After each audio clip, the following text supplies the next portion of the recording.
Hello and welcome to another wonderful episode of Iron Port. This program is proudly brought to you by Serene Insurance, World PLC, the Ghana Revenue Authority, Ghana Link, Maritime Port Services, and Phoenix Insurance. Our proud media partner is the Business and Financial Times.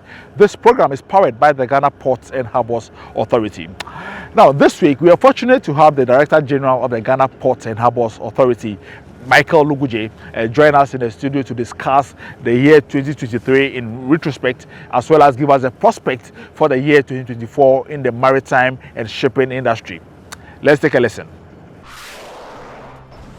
All right, so let me begin by asking you how the year 2023 panned out in the shipping industry as far as the ports are concerned. How would you say we fared, sir? Well, generally, I would say we fared quite well, despite the challenges globally. Right. The first half of last year was really scary. Our ports were just dry. We had to do a whole lot of engagement with stakeholders, at least to get to know what is happening and what they were thinking. Right. Fortunately for us, when we started the second half, at least traffic rebounded. Right. And we ended the year at least not too far away from our performance for 2022. And I think that the 2023 as well, even whilst that was going on, we did not relent in our efforts to try and equip. And fortunately for us, our finances also permitted us to acquire a couple of equipments. Right. And also, of course, all the other expansion programs that we've been doing in the ports of Tema and Takoradi. So I think on the whole, I would say, though we would have wished we did better in 2023, but on the whole, it was a very good year for us. Right. I think traffic volumes dropped by just about a million tons in total for our two ports, Right. which is not a bad one at all compared to the dip between 2021 and 2022. Yes. Right. You did indicate that there were stakeholder engagements and consultations just to try to find out what the issues were. And during the second quarter, things rebound. Did these engagements yield any results? Yeah, certainly. I think at the end of the first quarter, we noticed our ports virtually did not get any vessel. And so we felt, much as a port authority, we had done our own research and we're drawing certain conclusions as to why volumes dropped. It was important for us to talk to all other stakeholders, the importers, the exporters, the freight forwarders, customs, everybody who had a role to play, who contributed in import and export business. Yes. And that engagement really revealed quite a lot. I mean, we had the Spare Parts Importers Association, the GUTA, and all others who shared various perspectives with us and actually called on us to also take up the issues with government, with Ministry of Transport and others, which we did. But we also engaged shipping lines that were carrying the cargo to know whether indeed the volumes that were not coming during the first half were because Ghana's economy wasn't attractive or for some other reasons. And at the end of it all, we got a good indication that the second half was going to be positive. And I think it became positive. From our own side, from that engagement, we realized we needed to take certain measures internally. Right. And one of those included, at least for our transit operators, those in Burkina Faso and others, the need to try and introduce a certain level of stability in the exchange rate that we applied for their goods that arrived. So on the whole, that engagement really was fruitful. And it helped us at least pick up in our second half of the year. And we ended the year quite well. Right. Yeah. Okay. So let's take a look at the specifics, the ports of Tema and Takoradi. What was the performance like? Well, I think the two ports really, I mean, the Tema is the bigger of the two. Yes. And I mean, by all the measures, we look at just the total volumes. If you take incidentally for Takoradi, we noticed that at the end of it all, we did slightly better in Takoradi compared to 2022. Right. But in Tema, of course, we're at 19 million in 2022, and we dropped to 18 million in 2023. Right. But on the whole, if you put the total together, then you have 27 million for 2022 and 26 million tons for 2023. Right. We did not see anything very unusual in terms of the volumes we got. Right. But compared to the global economy, indeed we had fears because of the developments in the first half that we're really going to do very badly. Right. But on the whole, it was good. It was good. We are looking forward to this year doing better. Yeah. Okay, so I would want you to look back at 2023 and perhaps take a few highlights, major points from 2023. What would you say were some of the key highlights from 2023 for you in the maritime industry, for us in the country? I think 2023, of course, apart from, of course, the situation we had and the fact that we virtually got the whole country's attention drawn to the maritime sector, that volumes were dropping, and got all stakeholders around the table to discuss the subject, where they shared quite valuable insights with us as to what their perspectives were in terms of our performance, and where they also suggested how we could improve. That was a good landmark for us. Right. Apart from that, we also looked at our own equipment pool.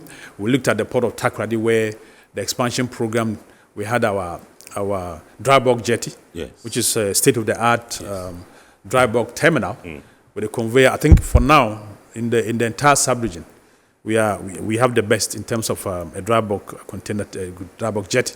We also had the Takoradi container terminal also completing. We also had, of course, our oil and gas terminal project fully launched and is ongoing currently. We hope that it will be completed by the end of this year. And of course, our equipment procurement process, we also launched it quite well and looked at all the options to be able to at least, retool our ports. The procurement was launched last year. We entered this year, and so far we've received about 4 restackers, 2 empties and 2 full container types. We are expecting the rest to come in the course of the year. We also received quite a number of other smaller equipment for cargo handling. And all these were launched in 2023, despite the challenging outlook. We did not relent and pushed all that. And I think we are grateful that we ended the year well, and we are at least making some progress in the course of this year. Right. Okay, so let's now turn our attention to port efficiency. How far have we come? Well, efficiency, of course, is a factor of several issues.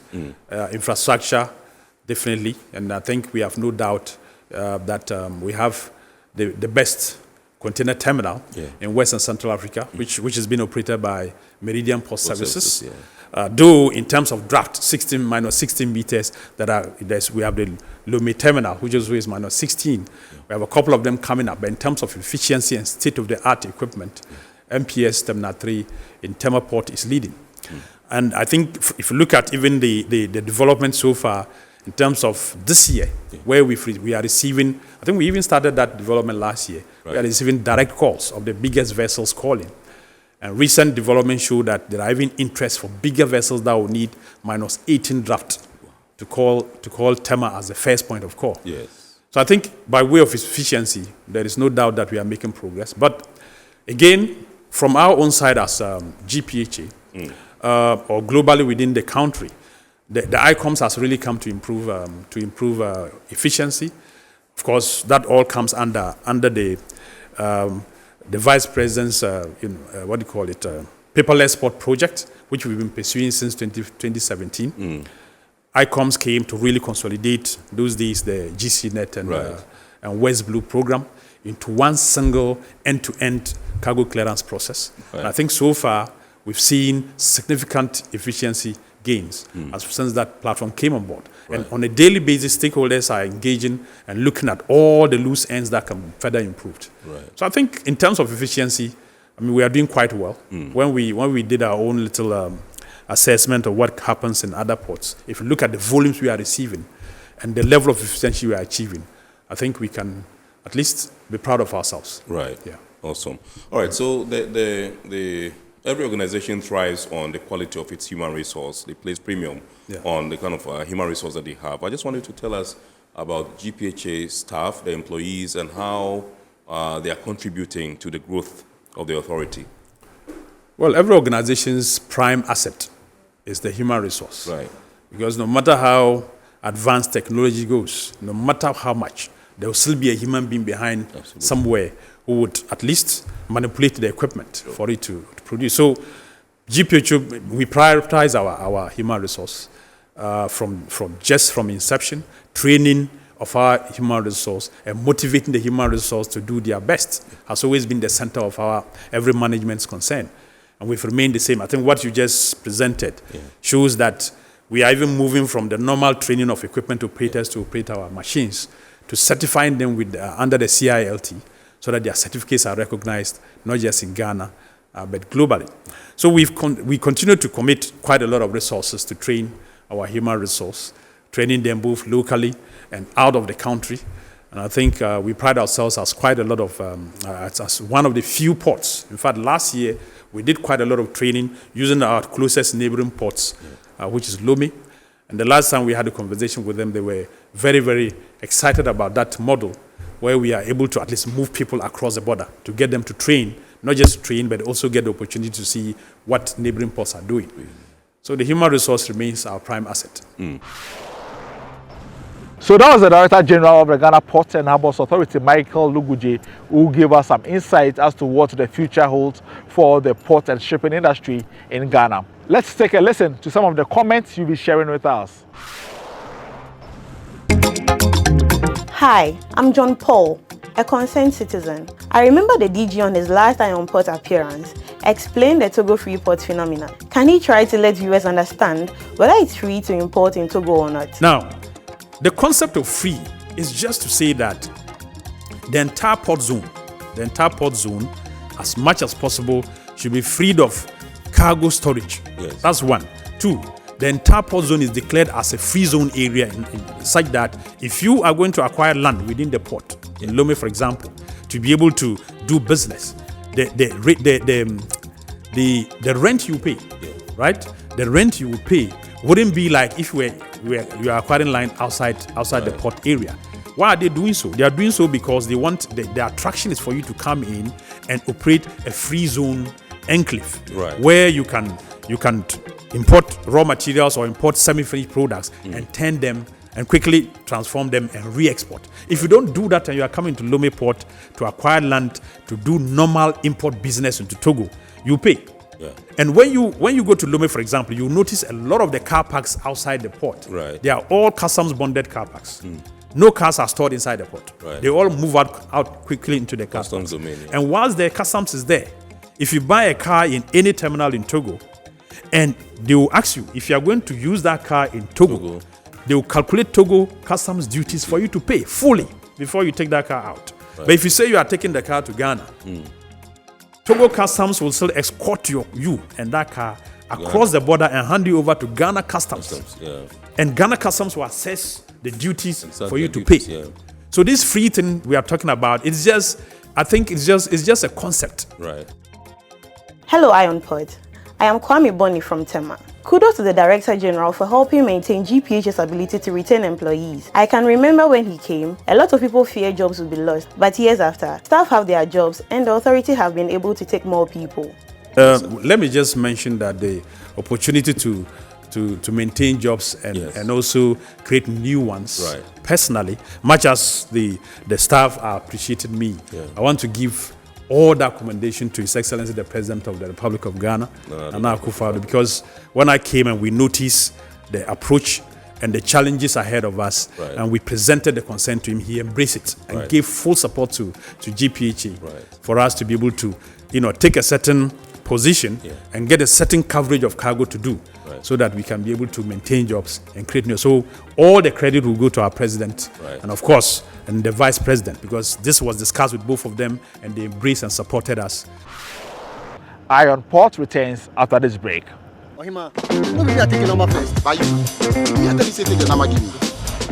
Guys, now I'm tired. I'll go on a date with whoever gets here first. Princess, really? Okay, I dey come. Shut up! Mame,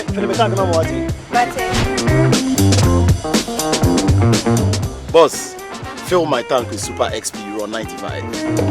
Fill up with Super XP Ron 95 and Diesel XP high performance products from Goyle.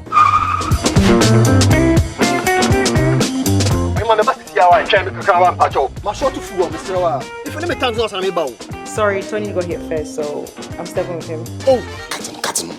Hey, go for Choose Super XP Ron 95 and Diesel XP for an energizing driving experience. Always go for Goyle Super XP Ron 95. Goyle, good energy. Electricity, then pay your taxes. Yeah. Our taxes, our future. Because you see, without our taxes, we wouldn't have good roads, good schools, better hospitals, streetlights, and other very important social amenities. When we pay our taxes, we give our children free and quality education. Talga, my money too small. Why should I pay my tax? Look, small. Salifo, it doesn't matter how small or big your business or income is, you still have to pay your taxes.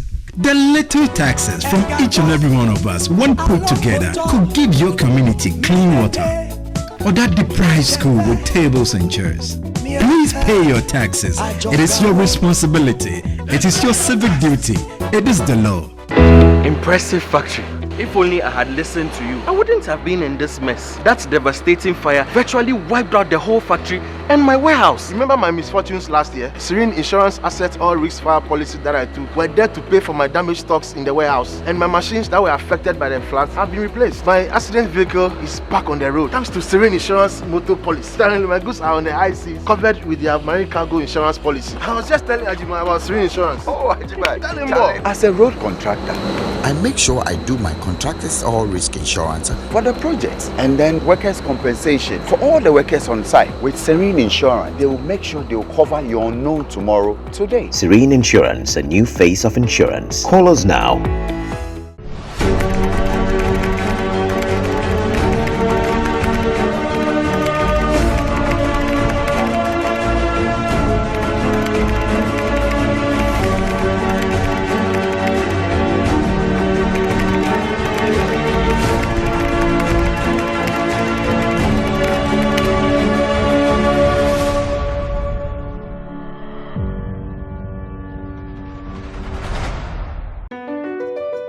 MPS Terminal 3 is Africa's new state-of-the-art container terminal at Tema Port. For manufacturers, agro-processors and traders, the new port means business can be done faster. This infrastructure boost will improve Ghana's port handling capacity, connect more trading routes, and oil the engine of growth for the economy, creating greater opportunities across all sectors as Africa's markets merge and become the largest trading bloc globally. MPS, we connect, you thrive. Business and life can be like the sea sometimes. Sometimes serene, sometimes calm, sometimes turbulent, and at times it brings the unexpected. However it is like, trust Phoenix Insurance for your home, car, business, and marine insurance needs. Call 0302 246 319 or 0243 690 492. At Phoenix, you experience a delightful service delivered with wisdom. So welcome back from a break. Now news and activities happening within the port and maritime industry next.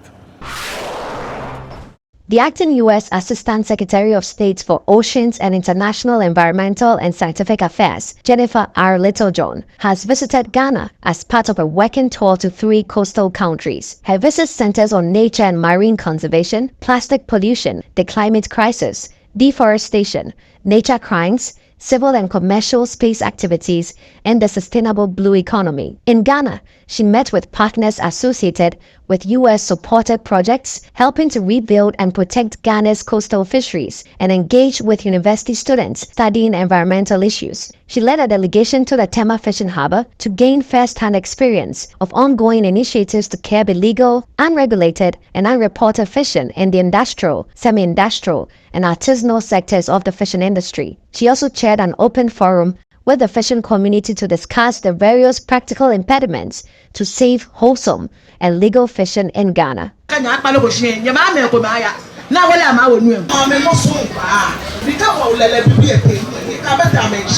The Vice President of the National Fisheries Association of Ghana, Rista Niama Amafio, hosted the delegation and led a tour at the Tema Fishing Harbour. Before we came here, we went to the port, look at tuna vessels and trawl vessels because we are taking measures to ensure that the trawlers comply.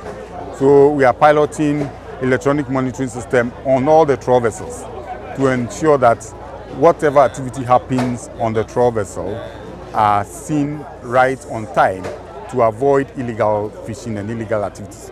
You realize that almost all the women were blaming the trawlers for all the things that are happening at sea.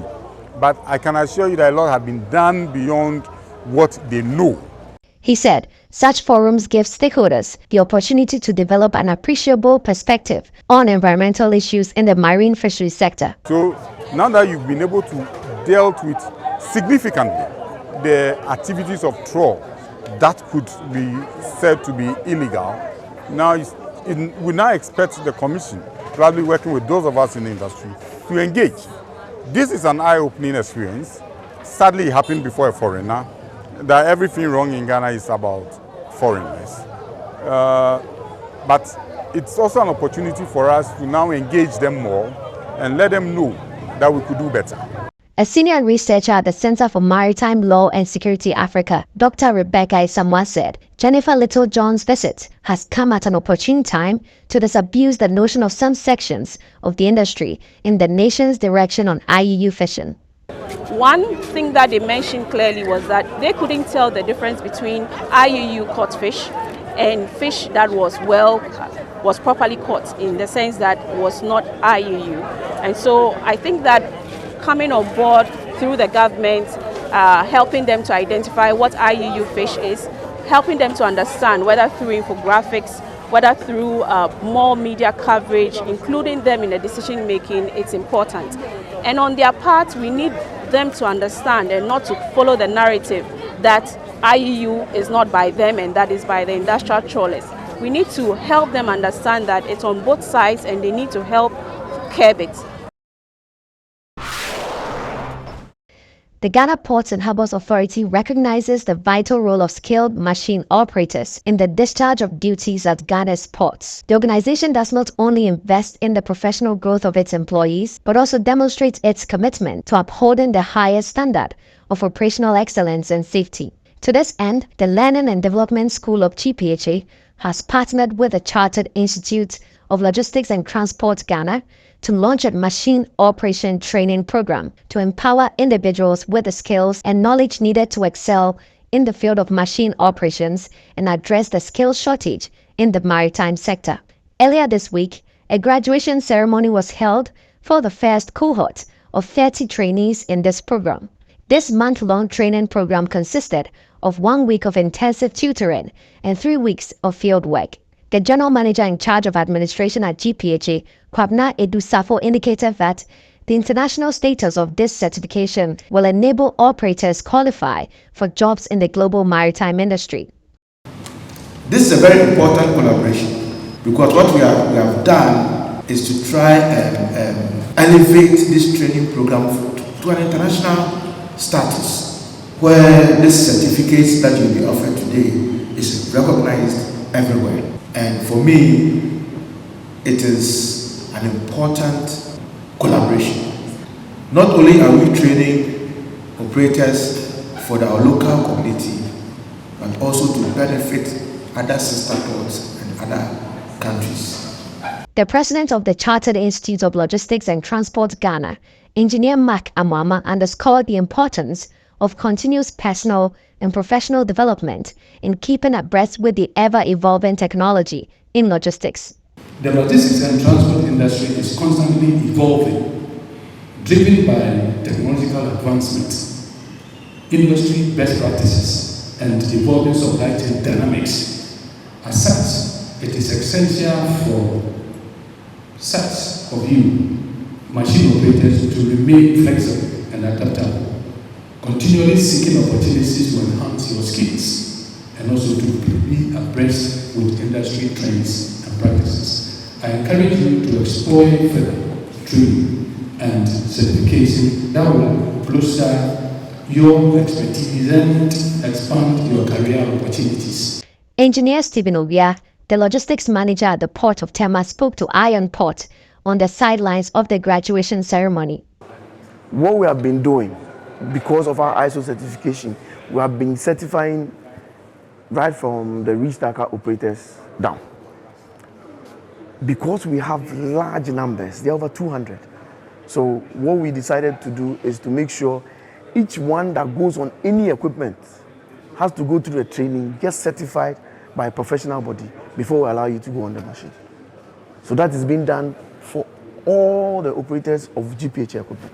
The Learning and Development Manager at GPHA, Solomon Sakite, said this initiative adds up to GPHA's bright position in the port and maritime sector of West and Central Africa. One of the things that position us strategically in the sub-region is our ability to train technical people. Within the sub-region from Nigeria straight down to Mauritania, it has positioned us strategically as we play that pivotal role. And what we want to do is, when people come and we train them, we want them to have that international recognition so that the benchmarking would be with international. So that certification and that collaboration with CILT is going to enhance for us to achieve that objective of having that international recognition for the certificates we issue to the participants.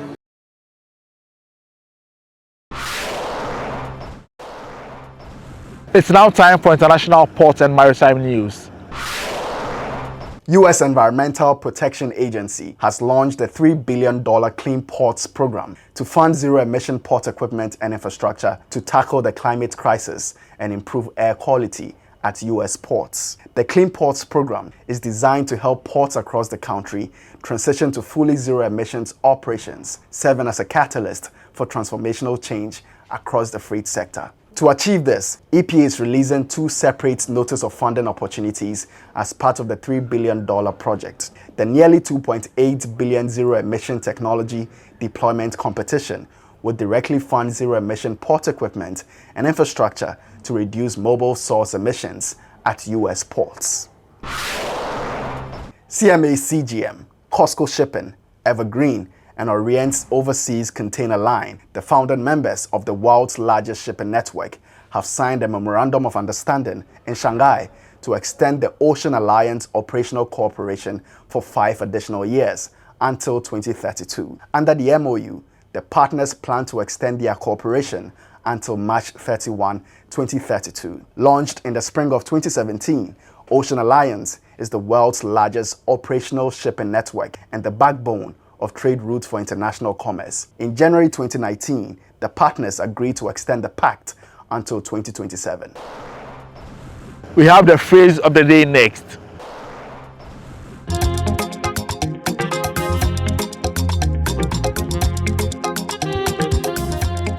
Landed cost refers to the total cost of a shipment delivered to a named location, specifically the cost of goods plus all associated shipping costs.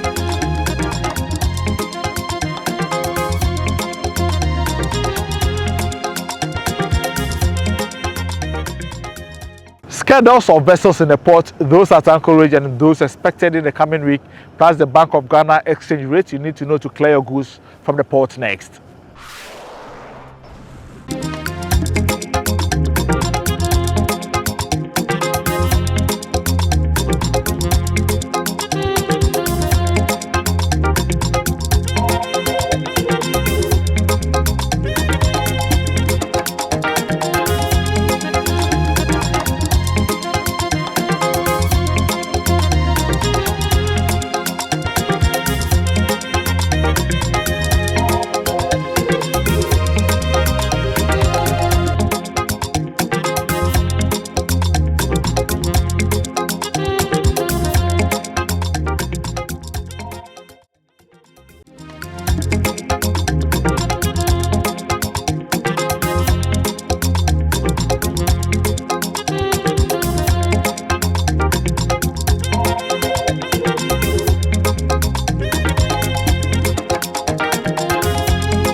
So that's all for this week's episode of Eye on Port. Thank you for watching and thanks to the entire crew.